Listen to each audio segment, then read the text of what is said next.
며칠 전에 우크라이나 대통령 젤렌스키에 대한 이야기를 전해드렸었어요. 젤렌스키는 대통령이 될 때 국제적인 조롱을 받았습니다. 단지 코미디언 출신이다. 시사 코미디에서 대통령을 연기했던 인물이다. 이런 이유로 마치 우크라이나 국민들이 현실과 극을 헷갈려서 코미디언을 뽑은 코미디 같은 해프닝으로 포장되기도 했습니다. 그러나 러시아 침공이 시작된 이래 젤렌스키 대통령이 보여주고 있는 모습은 그를 코미디언이라고 비하하던 사람들의 생각과는 완벽하게 반대였습니다. 국정에 있어서의 유능함의 여부나 전쟁을 수행하면서 보여주는 군사 전략가로서의 자질을 일단 차치하고 젤렌스키 대통령은 책임 있는 리더로서의 면모를 여실히 보여주고 있습니다. 그야말로 교과서에 실려도 될 듯한 리더십의 모습이에요. 젤렌스키 대통령은 매일 현장에서 영상으로 리포트를 하고 옷도 군복을 입고 다니고 밥도 군인들과 함께 먹습니다. 미국이 국외로 빼내주겠다, 보호해주겠다고 몇 차례 권했으나 모두 거절했고 이어서 EU에서도 일단 국외로 나와서 망명정부를 구성하고 거기에서 지휘를 하라고 권했는데 그것도 거절했어요. 며칠 전에 러시아가 400명짜리 젤렌스키 암살 부대를 결성했다는 설이 나왔는데 이런 얘기에도 물러서지 않습니다. 계속 국민들과 함께 있고 싸움을 독려해요. 방금 제가 무슨 영화나 드라마의 배경을 설명한 것 같은 그런 느낌이 드는데 아닙니다. 이게 실제로 우크라이나 대통령 젤렌스키가 처해 있는 상황이고 하고 있는 일들입니다. 세계인들은 그런 젤렌스키에게 열광하고 있어요. 누군가가 용감하고 겁이 없다는 표현을 한국어로는 간이 크다고 이야기를 하는데 영어권에서는 볼이 크다, 고환이 크고 단단하다고 표현을 합니다. 지금 해외의 인터넷 유머 게시판들은 젤렌스키의 볼이 얼마나 크고 단단한지에 대한 조크로 넘쳐납니다. 비행기가 추락하는데 젤렌스키가 뛰어내렸더니 비행기가 다시 제대로 날더라. 알고 보니까 젤렌스키의 볼이 너무 무거워서 그랬다. 뭐 이런 식의. 며칠 전에 유엔에서는 젤렌스키 대통령의 영상 성명이 끝나자 유엔 대사들이 전부 기립을 해서 1분 동안 박수를 치는 일이 있었습니다. 이어서 러시아 외무부의 성명이 시작되자 유엔 대사들은 전부 일어나서 퇴장을 해버렸어요. 어제 유엔에서는 젤렌스키의 자유에 대한 성명을 실시간 통역하던 통역사가 통역 도중에 감격해서 우는 일도 일어났습니다. 젤렌스키는 그야말로 세계를 감동시키고 있는 리더십의 롤 모델이자 저항의 상징이 되어가고 있어요. 우크라이나가 정치 경험도 없는 사람을 잘못 뽑아서 전쟁을 자초했다고 떠드는 어느 나라의 정신 빠진 쓰레기들의 얼빠진 인식과는 많이 다르죠. 저는 젤렌스키를 보면서 이런 생각을 해봤습니다. 과연 한국의 전쟁이 나면 어떤 일이 벌어질까요? 한국이 우크라이나와 똑같은 상황에 처한다면 상황은 어떻게 전개될까요? 저쪽 인간들은 이상한 망상에 절어서 살고 있습니다만 한국이 전쟁을 한다면 누군가의 침략을 받는다면 그 상대는 미국이나 일본이 아닙니다. 거의 100% 북괴와 그 나라예요. 낮은 확률로 러시아겠죠. 과연 그 나라를 대국이라고 존경에 맞지 않는 그 나라 꿈까지 꾸겠다는 저것들이 그 나라와 전쟁이 벌어지면 과연 무슨 짓을 할까요?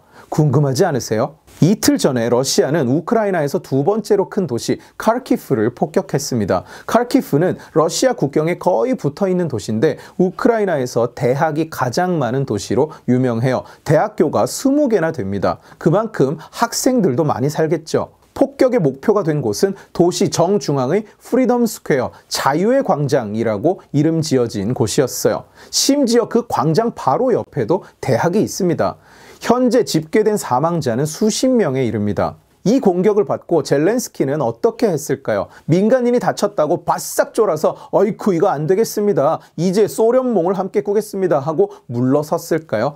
천만에요. 젤렌스키는 이렇게 선언합니다. 이제 전국 모든 광장의 이름을 자유의 광장으로 바꾼다. 그 누구도 우리를 굴복시킬 수 없다. 우리는 우크라이나인이다. 자, 과연 그 나라에 가서 자발적으로 만절필동이라는 천자에 대한 충성 맹세를 쏟아 바치면서 그 나라의 머리를 조아리는 저것들이 그 나라는 천리마고 우리는 파리라서 천리마 엉덩이에 파리처럼 딱 붙어서 함께 가자는 저것들이 누가 시키지도 않았는데 그 나라 꿈을 함께 꾸겠다고 선언을 하고 오는 저것들이 과연 젤렌스키처럼 맞서 싸울 수 있을까요? 우크라이나처럼 항전할 수 있을까요? 우리 대한민국이? 전쟁이 벌어지면 어쨌든 인명의 피해가 있을 수밖에 없습니다. 당연한 얘기죠. 우리 대한민국은 피해를 무릅쓰고도 자유를 위해서 싸운다는 의지가 있는 나라인가요? 전체주의 세력 앞에서 굴복하지 않는다. 자유 없이는 살아도 산 것이 아니다. 이런 원칙이 곧게 서 있는 나라입니까? 중국몽이나 꾸고 자빠진 저것들이 과연 공산 전체주의의 침략 앞에서 결연한 자유의지를 불태울 수 있을까요? 글쎄요. 우리는 이미 반대의 경우를 보고 있습니다. 대령통인 자, 대령통이 되겠다는 자, 국가를 책임지는 자리에 있는 자들이 적이 두려워서 그 앞에서 무장해제를 하자고 외칩니다.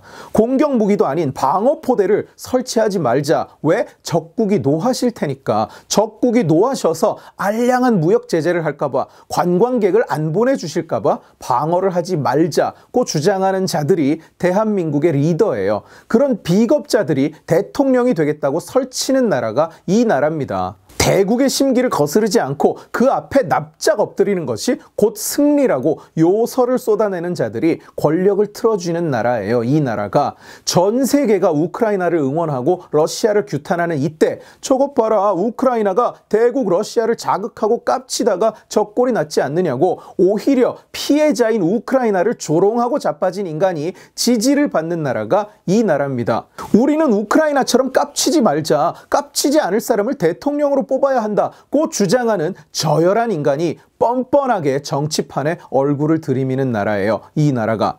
올바른 리더가 그래서 중요한 겁니다. 책임지는 리더, 자유의 가치를 아는 리더가 그래서 중요한 거예요.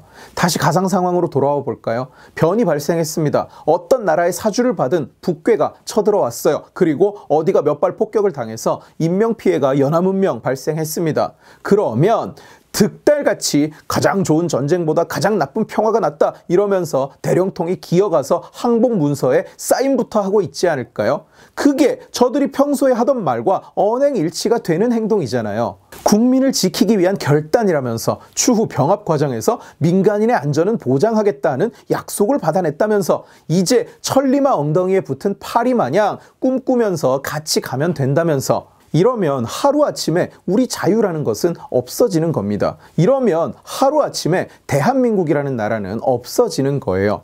국민의 마지막 한 사람까지 싸우다가 끝나는 게 아닙니다. 그냥 누가 가서 대령통이 가서 사인만 하면 땡입니다. 이런 상황에서 우리 정치인 나부랭이들이 감히 우크라이나를 조롱하고 젤렌스키를 비하할 자격이 있을까요? 여러분 어떻게 생각하시나요? 이 질문에 답을 하실 수 있겠어요? 전쟁이 닥치면 젤렌스키처럼 나설 사람을 우리는 지금 리더로 삼고 있습니까? 오늘 지식의 칼은 여기까지입니다. 재미있게 보셨으면 지식의 칼 채널을 구독해 주시고 이 영상을 주변에 공유해 주세요. 여러분들이 공유해 주시면 설득은 제가 하겠습니다. 고맙습니다.